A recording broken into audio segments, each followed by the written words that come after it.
Welcome to our channel. Today we how to log into Edward Jones investment account, fast access step by step clearly. To access your Edward Jones investment account, begin by launching your preferred web browser. In the address bar, type in the official Edward Jones website URL.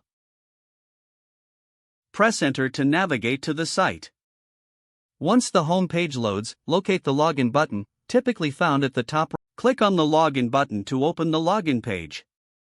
On the login page, you'll see fields for your user ID and password.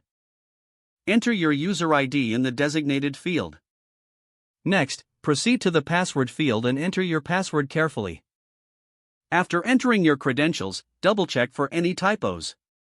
When you're ready, click on the login button below the password box. If your credentials are correct, you will be directed to your account dashboard. In case you've forgotten your user ID or password, click on the Forgot Your User ID or Password link. Follow the prompts to reset your credentials if needed. Once logged in, take a moment to familiarize yourself with the dashboard.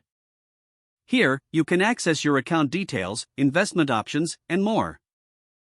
If you need assistance, Edward Jones offers customer support options on their website. You are now ready to manage your investments through your Edward Jones account.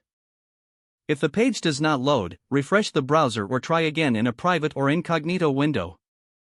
Make sure you are using the correct email address, then retype it carefully to avoid small typos.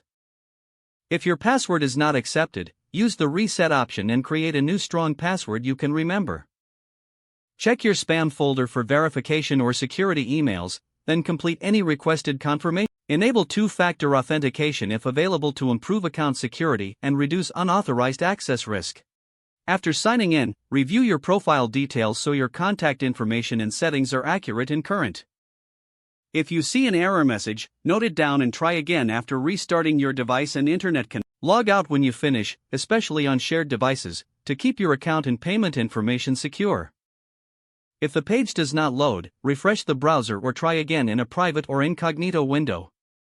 Make sure you are using the correct email address, then retype it carefully to avoid small typos. If your password is not accepted, use the reset option and create a new strong password you can remember. Don't forget to like this video and subscribe to our channel for more step-by-step tech guides.